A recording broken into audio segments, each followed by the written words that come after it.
ETF index mutual funds నేర్చుకుని stock మార్కెట్లో రాణించాలనుకుంటున్నారా? వెంటనే ఈ నెంబర్కి కాల్ చేయండి.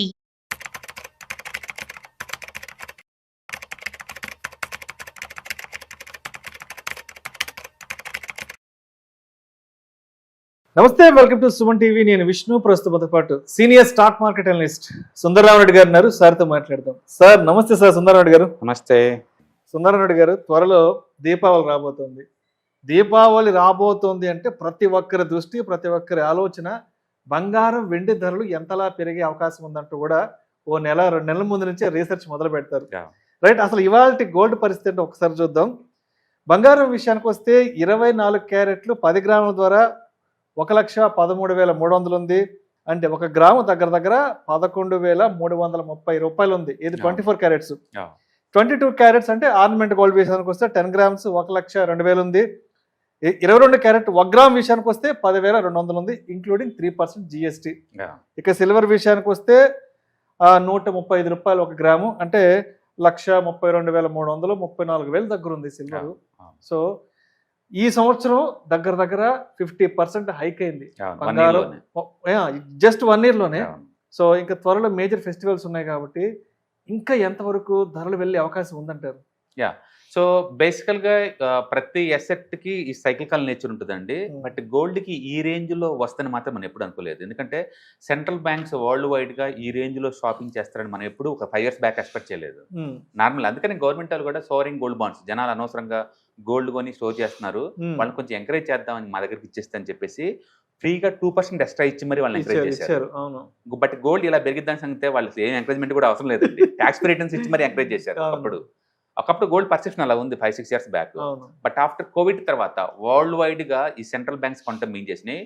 పర్టికులర్గా చైనా, యుక్రెయిన్, రష్యా యుక్రెయిన్ వారప్పుడు ఎప్పుడైతే అమెరికా వాళ్ళు స్విఫ్ట్ సిస్టమ్ దాని మనీ, రష్యన్ మనీ మొత్తం బ్లాక్ చేశారో, ఫస్ట్ టైం వరల్డ్ మొత్తానికి రేపొద్దున సెంట్రల్ బ్యాంక్స్ లో వేరే కంట్రీలో మన డబ్బు కనుకుంటే, పర్టికులర్ డాలర్లో కనుకుంటే మన పరిస్థితి ఏంటని చెప్పుకోసం వచ్చేసింది.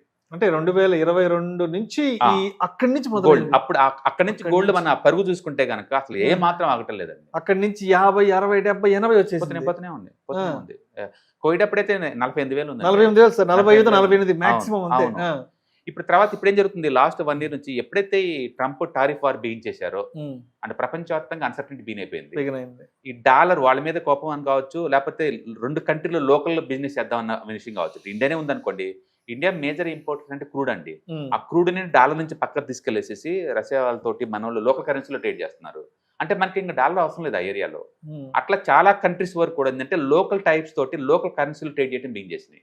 వరల్డ్ వైడ్ గా ఇంతకుముందు 55% ఉండే డాలర్ రిజర్వ్ స్టేటస్ కదా ఇప్పుడు రీసెంట్ గా అయితే 49కి వచ్చేసింది. ఇప్పటికీ వరల్డ్ లో నెంబర్ 1 రిజర్వ్ కరెన్సీ డాలరే, కానీ స్టేటస్ కోల్పోతుంది, స్లోగా డౌన్ అవుతుంది. రీసెంట్ గా ఇండియన్ సెంట్రల్ బ్యాంక్ అఫీషియల్ గా స్టేట్మెంట్ ఇచ్చింది, మేము హెడ్జింగ్ పర్పస్ కోసం డాలర్స్ తగ్గించుకొని మేము గోల్డ్ హెడ్జ్ చేస్తున్నామని చెప్పారు. ఎందుకంటే లాస్ట్ 1 year లోనే ఈ అమెరికన్ డాలర్ గోల్డ్ తో పోల్చుకుంటే 50% వాల్యూ లాస్ అయిపోయింది.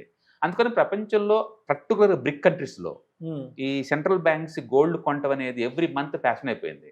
ఎంత అంటే ఈ రేట్ దగ్గర కూడా అదేదో డిస్కౌంట్ వచ్చినట్టు వాళ్ళు బై చేస్తున్నారు.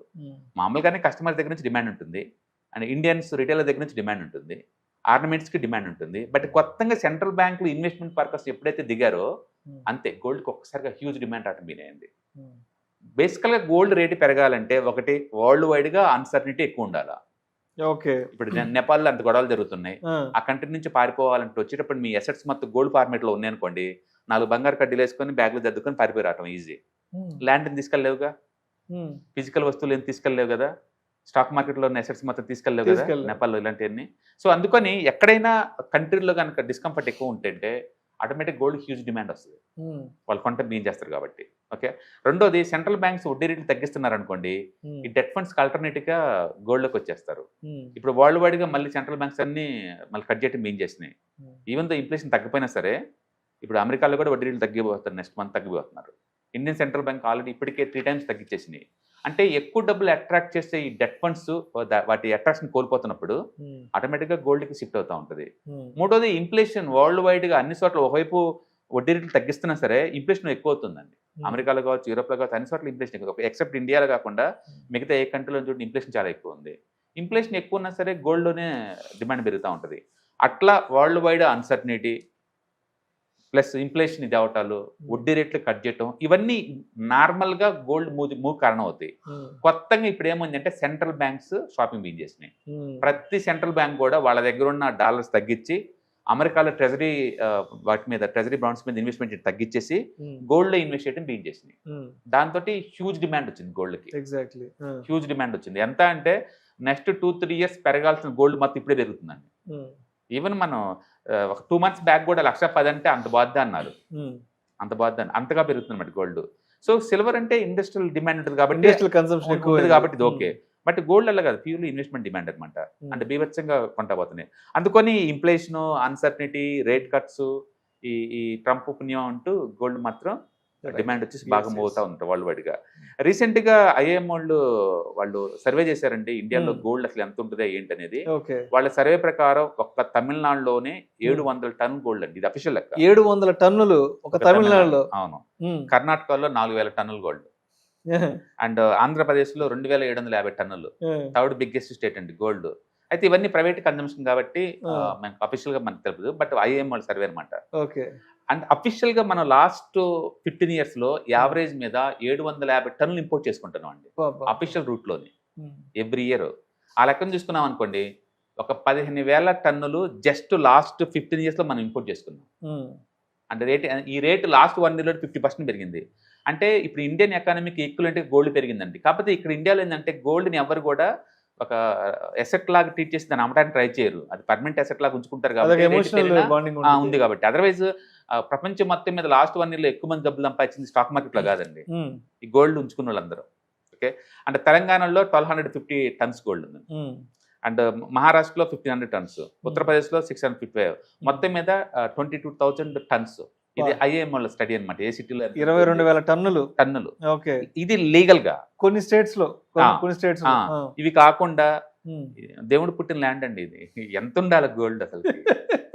క్రీస్తు పూర్వం ఆల్మోస్ట్ 7,000 సంవత్సరాలు. క్రీస్తు పూర్వం 7,000 అప్పుడు సింధు నాగరికత, మరప్ప నాగరికత అప్పుడు 2 floor బిల్డింగ్స్ లో స్విమ్మింగ్ పూల్ ఈత కొట్టుకుంటూ ప్రాజెక్టుల దగ్గర పంటలు పండించుకుంటూ గడిపిన స్వర్ణభూమి అండి ఇది. స్వర్ణం ఎక్కడ పెట్టినా ఉంటుంది ఇండియాలో. అందుకని లెక్కలు లేవండి. ఎవరు లెక్కేస్తారు అప్పటి నుంచి ఇప్పుడు దాకా లెక్కలు? మీరు ఏ టెంపుల్కి వెళ్ళండి, టన్ను లెక్క, కేజీ లెక్క. మీరు ఎక్కడైనా తావండి కిలోమీటర్ కింద లోయ గుంతలాగా ఒక టెంపుల్ వెళ్తుంది. అందుకని అన్లిమిటెడ్. ఇక్కడ లెక్కలు కరెక్ట్ తెలియదు ఎవరికి. సంస్కృతికి పుట్టిన భారతదేశం సంస్కృతి పుట్టిందే ఇక్కడ. అందుకని ఇక్కడ లెక్కలు ఎవరు తెలియదు. బట్ అఫీషియల్ లెక్క మాత్రం 22,000 టన్నులు ఉందన్నమాట. ఇది ఎంత అంటే వరల్డ్ మొత్తం సెంట్రల్ బ్యాంక్స్ దగ్గర కలిపి ఎంత ఉందో అంత అనమాట. అంటే రీసెంట్ గా ఈవెన్ ఆర్బీఐ కూడా దగ్గర 800 టన్నులు పోగు చేసిందండి. World 4th biggest gold storage ఉన్న సెంట్రల్ బ్యాంక్స్ మన ఆర్బీఐ. అంటే ప్రపంచంలో ప్రతి బ్యాంకు కొంటనే ఉంది అదే పనిగా. రష్యా వాళ్ళు, చైనా వాళ్ళు, ఇండియా వాళ్ళు, బ్రెజిల్ వాళ్ళు, ప్రతి సెంట్రల్ బ్యాంక్స్లే ఆ రేంజ్లో కొంటనే అనుకోండి గోల్డ్ ఇంకా పెరిగింది. ప్రపంచం మొత్తం ఇప్పుడు 2 ముక్కలాగా ఉంది. వెస్టర్న్ కంట్రీస్ అందరేమో క్రిప్టోస్ మీద పడ్డారు, డిజిటల్ కరెన్సీ మీద. అండ్ బ్రిక్ కంట్రీస్ అన్నేమో physical gold, oldest currency gold కాబట్టి దీని మీద పడ్డారు. 2గా డివైడ్ అవుతున్నారు అనమాట. అంటే క్లియర్గా మనకు అర్థమవుతుంది ఆ ప్యాటర్న్ చూస్తే కనుక. ఇది ముందు రోజులు ఎంత దూరం పోతుందో మనకు తెలియదు, కానీ ప్రస్తుతానికైతే ఎసెట్ రీడిఫైన్ అవుతుంది. అంటే గోల్డ్ సిల్వర్ కి చాలా స్వర్ణయుగంలో ఉంది అది. ఇక ఈ చార్ట్ ప్రకారం చూసుకుంటే అది పడేలా కనపట్లేదండి, ఇంకా పెరిగేలా కనపడుతుంది. దీన్ని మనం ట్రెండ్ ఫాలోయింగ్ అంటాం. చార్ట్లు బ్రేక్అవుట్ అయితే పరిగెడుతూనే ఉంటాయి అనమాట. అయితే ప్రతి ఎసెట్ కి సైకికల్ నేచర్ ఉంటుంది, ఎక్కడో చోట ఆగాల్సిందే. ఈ సెంట్రల్ బ్యాంక్స్ ఎప్పుడైతే స్లో చేస్తాయో, ఎప్పుడైతే వరల్డ్ మార్కెట్స్ మొత్తం ట్రంప్ టారిఫ్లు అన్ని ఆగిపోతాయి గొడవలు, అప్పుడు బహుశా ఇవన్నీ కూడా ఈక్విటీ మూవ్ అయ్యే ఛాన్స్ ఎక్కువ ఉంది. ప్రస్తుతానికి ఆ సెంటిమెంట్స్ ఏం కనిపించడం లేదు. అండ్ 1 year బ్యాక్ నేను వెయిట్ చేశాను. వర్స్ట్ అనుకుంటే 90,000, హైయెస్ట్ అనుకుంటే 1,10,000 అని. 1,10,000 అనుకున్నాక ఇంకా స్పీడ్గా వచ్చేసింది. అసలు అంటే సిల్వర్ విషయానికి వస్తే రోజుకు రూపాయి పెరుగుతుంది. సిల్వర్ పెరిగిద్దండి, ఎందుకంటే ఇండస్ట్రియల్ యూటిలిటీ చాలా పెరిగింది. ఎందుకంటే ఎలక్ట్రానిక్స్ గూడ్స్ టూ మచ్గా ప్రొడ్యూస్ చేస్తున్నారు కదా, ఇండస్ట్రియల్ యూటిలిటీ ఉంటుంది. అంటే చార్ట్స్ కూడా 40 years చార్ట్స్ బ్రేక్అవుట్ అయ్యండి, cup and handle patterns. It's very powerful chart patterns. అంటే సిల్వర్ కూడా గోల్డ్ కన్నా ఎక్కువ మూవ్ అవుద్ది యాక్చువల్ సిల్వర్, ఎందుకంటే ఇండస్ట్రీ కోసం కొనాలి కాబట్టి. అదే టైంలో మైనింగ్ యాక్టివిటీస్ మాత్రం బాగా డల్ అయిపోయినాయి వరల్డ్ వైడ్గా. రైట్. సో ఇప్పుడు అందరూ గోల్డ్ లక్షలు పెట్టి కొనలేరు కాబట్టి, అంటే ఫిజికల్ గోల్డ్ అందరూ కొనలేరు కాబట్టి వేరే ప్రత్యామ్నాయ ఇతర మార్గాలు ఏమున్నాయి అంటారు? Like gold mutual funds. So అటువంటి ఇతర ప్రత్యామ్నాయాలు ఏమున్నాయంటారు? బేసికల్గా మనం ఎంత పబ్లిక్ ని పుష్ చేసినా ఇన్వెస్ట్మెంట్ యాంగిల్లో చూడండి గోల్డ్ ని. గోల్డ్ అంటే పర్మనెంట్ అసెట్, అంతే. కొంటమే, ఇన్కమింగ్ అవుట్ గోయింగ్ ఉండదు వాటికి. ఎవరిళ్ళలో పోతే ఆ ఇళ్ళలోంచి బ్యాంక్ లాకర్లోకి వెళ్ళిపోద్ది, ఇంక బయటికి పోదండి ఇప్పటికి అది. అందుకని గోల్డ్ నిజంగా ఎసెట్ అయినా అంటే అది క్వశ్చనబుల్లే. మన పుస్తకాలు చదువుతాం ఎసెట్ అనుకుంటాం, కానీ మీరు మ్యూచువల్ ఫండ్ లో కొనమంటే కొనలేరు వాళ్ళు. ఈటీఎఫ్ మ్యూచువల్ ఫండ్ కొనలేరు. గోల్డ్ మ్యూచువల్ ఫండ్స్ ఏదో మళ్ళీ ట్రేడర్స్ టెంపరీ కొని అమ్మటం చేయమంటే వాళ్ళు చేయరు అట్లా. గోల్డ్ అంటే టచ్ చేస్తే వచ్చే సాటిస్ఫాక్షన్ కి మార్కులు లేవు. అదొక ట్రెడిషనల్ ఎమోషనల్ ఇన్వెస్ట్మెంట్ అంతే. అంతే దాన్ని ఇంటర్నెట్ లో కొని పెట్టుకోవడం ఆ సాటిస్ఫాక్షన్ మెజర్ చేయలేవు, మెజర్ చేయడానికి స్కేల్స్ దొరకవు. అందుకని ఇండియన్స్ కి ట్రెడిషనల్ గా బై డిఫాల్ట్ గోల్డ్ అంటే మోజు ఎక్కువ. ఆ మోజు తోటి కలెక్షన్ బినైంది, కలెక్షన్ చేస్తూనే ఉన్నారు. బట్ అన్ఫార్చునేట్లీ ఈ రేటు దగ్గర నిజంగా గోల్డ్ షాప్ సర్వైవ్ అవుతాయి ముందు రోజులు అంటే చాలా టఫ్. ఇంత ముందులా గోల్డ్ రేట్లు ఉండవు. కాబట్టి గోల్డ్ రేట్ పెరిగింది కాబట్టి తక్కువ క్వాంటిటీ అమ్మినా కూడా టర్న్ ఓవర్ వైజ్ మనకు కనపడుతుంది, కానీ సేల్స్ బాగా డౌన్ అవుతాయి, అందులో డౌట్ లేదు. ఇప్పటికీ మనకు కనపడుతుంది షాపులన్నీ ఖాళీగా. ఈ రేటు దగ్గర ఎవరు కొంటారంటే పడితే కొంతమంది చూస్తుంటారు. అందుకని 1 or 2 years వరకు గోల్డ్ షాపుల్లో టర్న్ ఓవర్ వైజ్ కనపడుతుంటదే కానీ ఇంత ముందులాగా కేజీ లెక్క గోల్డ్ వాళ్ళు అమ్మలేరు ఆర్నమెంట్స్ ని. కాబట్టి ఇప్పుడు పబ్లిక్ ఏంటంటే కొత్తగా కొనాలి అనుకున్న వాళ్ళు ఇన్వెస్ట్మెంట్ పర్పస్ కోసం అయితే స్టిల్ గోల్డ్ మీరు అన్నట్టు ఈటీఎఫ్స్, మ్యూచువల్ ఫండ్స్ ఇలాంటి ఇన్వెస్ట్మెంట్ చేసుకోవచ్చు. బట్ ఫిజికల్ గా కొనాలి అనుకుంటే మాత్రం ఇజ్ ఇట్ రైట్ టైం అంటే చెప్పలేము, ఎందుకంటే 1.1 lakh ఉంది నడుస్తుంది ఆల్రెడీ. కొంచెం డిప్ అయిన దాకా వెయిట్ చేసి తీసుకోవడం బెటర్. డిప్ గ్యారంటీ అవుద్దా అంటే చెప్పలేము, ఎందుకంటే సెంట్రల్ బ్యాంక్సే షాపింగ్ బీన్ చేసినాయి, వాళ్ళు తెలుసుకుంటే మనం ఎంత, అందుకని చెప్పలేము. ఈ డాలరైజేషన్ పుణ్యమా అంటూ అమెరికాలో ట్రెజరీస్ కొనే బదులు ప్రతి సెంట్రల్ బ్యాంక్స్ ఇప్పుడు గోల్డ్ కొంటే బీన్ చేసినాయి. అంటే ఇది డాలర్ కొనే బదులు ఆల్టర్నేటివ్ గా గోల్డ్ క్లియర్ కనపడుతుంది. ఆ క్లియర్ గా గోల్డ్ ఎడ్జ్ ఉన్నంత కాలం గోల్డ్ ప్రైస్ పరిగెడుతూనే ఉంటుంది, సామాన్యులకు అందుబాటులోకి రాదు. అది ఎప్పుడైతే అమెరికన్ ట్రెజరీస్ మళ్ళీ అది కొంచెం హాట్ గా తయారు అవుతాయో అప్పుడు గోల్డ్ కొంటాం ఆపేసి మళ్ళీ సెంట్రల్ బ్యాంక్స్ అమెరికన్ ట్రెజరీస్ కొంట బీన్ చేస్తే అప్పుడు ఏమైనా వాళ్ళు గోల్డ్ కొంటాం ఆపేస్తున్నారు కాబట్టి కొంత కరెక్షన్ లోన్ అయ్యే ఛాన్స్ ఉంది. చార్ట్లు చూస్తే ఎక్కడ అది కనపట్టలేదండి. అదేదో ఇంట్రాడే స్టాక్ లాగా రోజు 1% మూవ్ అవుతున్నాయి. మనం చాలా రేరు చార్ట్లు అంత స్ట్రాంగ్ గా మనం చూడటం అనేది, అంటే కమోడిటీలో పర్టికులర్ గా. ఒక పక్క క్రూడ్ చూస్తేనేమో టూ మచ్ కిందనే కొట్టుకుమిళ్ళాడుతుంది, ఈ వైపు గోల్డ్ చూస్తేనేమో ఆకాశంలో అది పైకి పోతా ఉంది. అంత వైరుధ్యం మనం ఇంతకుముందు ఎప్పుడు చూడలేదండి. బట్ వరల్డ్ వైడ్ గా అసెట్స్ అన్ని రీడిఫైన్ అవుతున్నాయి కాబట్టి చార్ట్స్ పరంగా చాలా స్ట్రాంగ్ గా ఉంది. సో మొత్తానికి ఇంకా దీపావళికి ఇంకా ఎంత వరకు వెళ్తుంది ఏంటనేది ఇంకా అది ఇంకా